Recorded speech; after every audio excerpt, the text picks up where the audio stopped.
Saya terus terang ingin memberi makna dalam kepada pernyataan ini. Sebab ini bedanya antara Prabowo, ya antara Jenderal Prabowo dengan jenderal-jenderal lain itu. Antara seorang kesatria dan para penjilat gitu ya.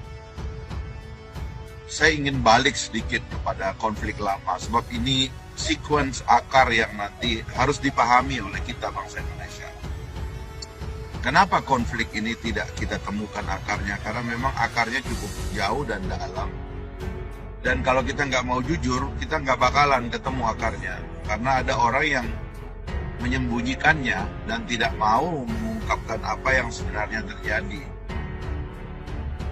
Kalau kita baca itu, kalau kita mendengar wawancara Prabowo setelah beberapa kerusuhan itu, dia diwawancara gitu, setelah beberapa demonstrasi, clear dia mengatakan kepada media Barat mengatakan, we are the people's army, ya, we are belong to the people. It is impossible for us to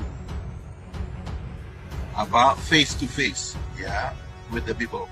Kami ini tentaranya rakyat, ya, kami ini milik rakyat, lahir dari rakyat. Mustahil kami berhadapan dengan rakyat. Coba bayangkan Pak Prabowo ngomongnya begitu pada waktu itu. Tapi kelompok-kelompok penjilat ini ya kerjaannya itu ya pokoknya Pak Bapak benar, Pak Harto benar. Nah cara mereka menghadapi rakyat ini yang dahsyat. Dan salah satu caranya adalah menciptakan musuh di dalam negara. Nah, Prabowo melihat kelakuan jenderal-jenderal ini, ya dia lihat waduh ini bahaya cara berpikirnya. Mereka inilah yang memisahkan Pak Harto dengan rakyat. Mereka inilah yang mengadu domba tentara dengan kelompok Islam. Mereka inilah yang kemudian asal Bapak senang, ya. Bahkan kemudian pada hari-hari ketika masa-masa itu datang, Prabowo sebenarnya ingin menyatakan koreksi terhadap apa yang dilakukan oleh inner circle Pak Harto itu.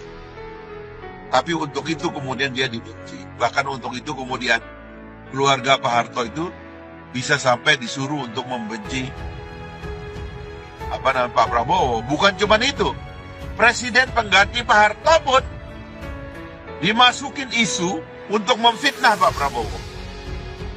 Termasuk fitnah penculikan dan sebagainya dan sebagainya. Anda bayangkan bagaimana ceritanya orang seperti Prabowo yang datang dengan mindset demokrasi, ya, tentang kerakyatan dan sebagainya itu, di tengah satu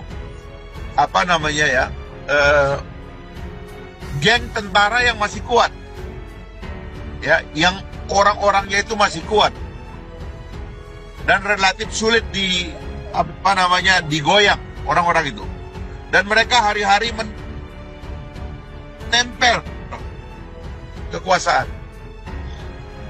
Tapi Prabowo datang tetap dengan pikiran yang sama. Waktu dia menyampaikan bahwa masa depan bangsa kita itu adalah kerakyatan. Ya, negara tidak boleh kemudian atas nama dan untuk negara, lalu kemudian dia mengorbankan rakyat.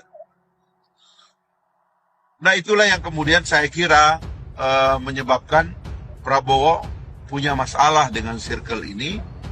Dan juga jangan lupa keluarga Pak Harto dihasut, Pak Habibie dihasut, lalu seolah-olah Prabowo ini salah sendiri. Makanya kalau kita lihat teman-teman sekalian, orang seperti almarhum Munir itu tahu betul apa yang terjadi, ya.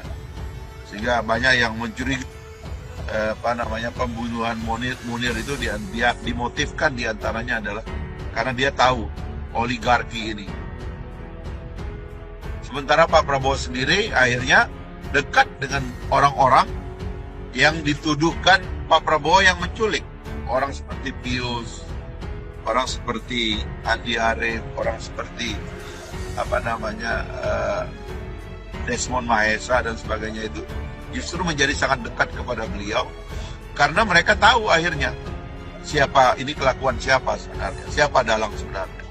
Dalangnya tidak lain dan tidak bukan adalah para penjilat kepada kekuasaan, karena jilat ini dipakai untuk menggunakan atau abuse of power, menggunakan kekuasaan dan termasuk dengan melakukan tindakan pelanggaran, ya, terhadap hak asasi manusia.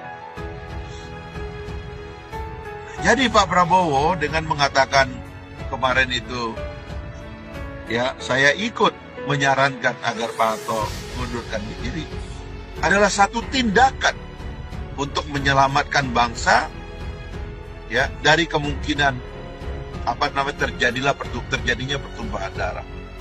Nah, Prabowo karena dia nggak biasa menjilat dengan Pak Harto, dia berani untuk aja Pak, terus saja Pak. Wah, ini kita ini legitimate, hasil pemilu begini, mandataris MPR, kerjaannya gitu terus. Nah, sehingga sekarang jelas bagi kita mana yang asli dan mana yang palsu. Saya percaya sejarah Indonesia ini akan terus dibelokkan oleh orang-orang yang punya interest dan punya cacat dalam perjalanan sejarah. Oleh siapa? Oleh orang yang sebenarnya tulus. Dan orang yang tidak punya cacat dalam sejarah, tapi kena fitnah yang begitu lama. Dan itu yang akan terjadi nanti. Insya Allah, kalau Pak Prabowo nanti jadi presiden, sejarah kita akan bisa bersih. Tentu Pak Prabowo akan menjadi presiden yang rekonsiliatif. Saya sendiri menyarankan platform Prabowo adalah rekonsiliasi. Tidak boleh ada lagi konflik ideologi, ya musuh, momok yang dibuat-buat, ya kan, ancaman kepada negara yang dibuat-buat. Tapi ancaman yang sebenarnya malah nggak ada, nggak dibuat. Nah, di tangan Pak Prabowo saya yakin dan saya percaya itu akan menjadi masa-masa yang rekonsiliatif. Insya Allah tidak akan ada lagi konflik ideologi. Tidak akan ada konflik yang motifnya adalah politik aliran yang saling bermusuhan. Akan ada pikiran besar yang menjadi payung besar bagi bangsa ini, agar kita melihat ke depan, membangun, merubah nasib kita, ya, maju ke depan, menjadi bangsa yang makmur secara ekonomi, swasembada, berkemajuan, modern, ya, dan tentunya membebaskan warga negaranya untuk memeluk agama sesuai dengan agama dan kepercayaannya masing-masing, sesuai yang dikatakan oleh undang-undang dasar kita.